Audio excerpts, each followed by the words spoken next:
Mike, give us your thoughts on how you feel your team is, and I want to talk a little bit about the conditions you expect at Atkins. I always feel good about my team, but we're young and we're growing, and we've had flashes of really strong play this year. We've had times that we've just kind of let go and lost ourselves. So as a coach, you're always worried about that, but I guess you can say I'm cautiously optimistic. I think we're getting better. All coaches want their teams to get better quicker, but there's different venues and different situations and different pressures that we're put under, and guys handle things differently and they grow, and sometimes they do poorly, and you learn from it and get better. And this is still, we're growing. This is a growth program. It's been a growth season, and I feel good about it. I feel good about what I see from day to day, but again, there's still flashes of guys still entrenched in some habits that we're trying to get them out of. You mentioned letting go. How hard was it to let go the back nine of the Big Ten tournament? Well, it was kind of a slow death is what it was, watching it, but trying to help the guys and get through it. But anybody that's been around golf knows that when you get on those slides, it's kind of hard. It's very hard to stop the momentum. Momentum is a big deal in golf. And then when you put 5 guys doing on a team, and then youth and inexperience at it too, it was difficult. But we didn't deserve to win. I said that before on the record that we played really well for 2 1/4 rounds and had the tournament in hand, and usually we've held those.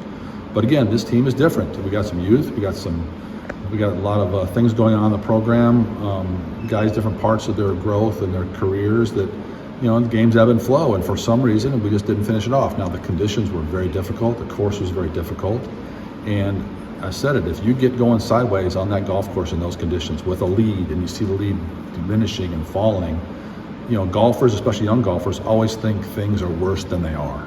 They never are, but they think that's just human nature, and I think we got on that side of the equation and couldn't stop it. And but that being said, Ryan Voice and Jake Birdwell both finished top 7 in the tournament. Jake finished 3rd as a freshman. A lot of positives, but we got some really good players that didn't play well, and that's unfortunately what happens in athletics. It happens in sports. You go in there 18 teams in a power conference, you finish 2nd again. It's not the end of the world, but it's not what we wanted. But the tournament, yes, Steve, the tournament was in hand, and we wish we could have handled it better and closed it out. But we'll learn from it, and we'll hopefully get better this week. Do you feel like you guys have put it behind you and the guys are over it and past it? I would hope so, but I know the guys took it pretty hard, and it may take them a while. I don't know. Hopefully they did. We preach that they have to get out above and beyond and past it, but that's athletics. That's life. We've all had bad days at work, haven't we? We've all had bad days that we don't want to remember, but they stick with us for a while, and time heals all wounds. And but again, it's not like we went there and finished 8th. We played solid, had a chance to win, put ourselves in a position to win, and didn't happen. But people have grown to know our program through our record for 15 years. Usually we close those out, and it didn't happen. But one shot's a lot in golf. It's a big deal, and take the positives from it and move on. We have to. Mike, when I asked you about Jackson immediately after the Big Ten, you mentioned something about just added pressure that he's putting on himself just because this is it for him. This is his last postseason. I've had other coaches talk about the immediacy of the end being added intensity that's been good. I would think it'd be the last thing you'd want for your guys is to put more pressure on themselves because of something like just because they're a senior. It happens to all athletes and all sports. Right. It happened to me when I played. I had to relax and realize that enjoy this. It's not the end of anything. It's the start of something. You have the rest of your life, but stay here and enjoy your friends, enjoy the university, and get and just enjoy the ride. But it's kids that want it badly, that want to do well, almost feel the pressure more. I mean, they do, because they want to do so well for their friends and for their teammates. And I think Jackson's no different. He cares about this place. He wants to do well.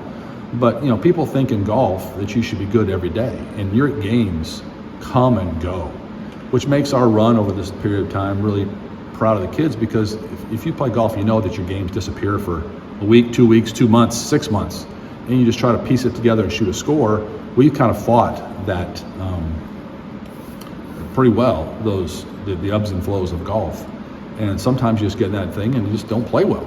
That's why depth is important. You need teammates to hold you up. And but no, Jackson, I think he just loves his place and wants to do well. He's competitive, and sometimes you just get in your own way, and that's kind of what happens to young players. Does the field stack up next week? feels good. I mean, it's a regional, so you have one team from every 6 teams in the country. They do that's how they seed the thing. So the top 6, there's 6 seeds. You have the top, each one, the top 6 goes to those, and each team from the next 6 go to each site, and it ebbs and flows its way down. So, we're 14th in the country. We're a third seed. So we got Oklahoma State, North Carolina, who are been traditionally very good for a long time, and then you have Texas Tech, who's obviously been really good and had great players, got good players in the PGA Tour. And then what's interesting about this field that people may not realize is that maybe the big names aren't here, but there's some really good golf programs here that have beaten us up lately. I mean, Long Beach State beat us in Hawaii this year. They're a 5 seed. UNLV's beat us twice this year. They're a 6 seed. Marquette beat us. I think they're an 8 or 7 or 8 seed. Houston's really good. They're a 7. There's some mid-majors here that are really good teams that we're going to play well. I mean, this is mid-majors every year seem to surprise people in golf because there's so many good golfers around. They come from all over the world, and again, it just takes one good week to change everything. And it's 3 days of just shootout golf, and you got to meet it with intensity. So there's a lot of teams here that can do some damage. Is there an advantage, or how much of an advantage to hosting a tournament, familiarity with the course and all that kind of stuff? I've been asked that a lot, and I think there's obviously a big advantage of knowing where the ball bounces and kind of where the greens break. But again, the course is going to be playing differently than we normally see it. I mean, it's long, rough. The greens are going to be firm. Pins are going to be tucked. It's something that you don't see every day for the public to play. But we do know the golf course. That's a big advantage. But again, playing at home, you're not in your normal routine. Things are different. More people are supporting you, which is awesome, which is great. We got to be sure to let ourselves embrace that and fall in line with that and not feel added pressure because of that. Like, what does it mean for you guys in the program to host this and have the opportunity to kind of showcase what you got here? I think it just shows the NCAA has respect in our program, and it's success we've had. Again, we mentioned that. We would have got these before, but the course wasn't ready. The facilities weren't ready. And now for the NCAA to reach out and want us to do it this year means they have respect in how our department can run an event. Zach Acton does a great job, and Jim Buzzy out at Atkins does a great job, and Nate, the superintendent, they're doing awesome. So the NCAA took our recommendation and said we can host it, and they trusted us. So I think it shows that they have confidence in our ability to put on a good show for all these teams. Because a lot of these kids aren't going to play on the PGA Tour, some of these other teams, and a lot of them aren't going to probably play in the national championship. So this is supposed to be a big deal to all the kids. It's supposed to be run like a big time event, and I think that's what we're going to do. You go with the same lineup from Big Ten next week? We're working through that right now. Same 6 guys are going to be there. We're not sure who's going to play yet, but we're there right now. Unrelated, but were you pretty impressed with what Jake did, especially on that last day of Big Ten? Yes, Jake has been playing really well lately, and we recruited him because we thought he could be really good, and you just don't know when things happen. Some kids come in their first tournament, first semester, and they play great, and some guys wait till the 3rd or 4th year, and it's just golf. It's evolution of the mind and the emotions and the physical maturation, and Jake really started playing well a couple weeks ago, which we believed he could do, and we're going to need him to keep playing like that.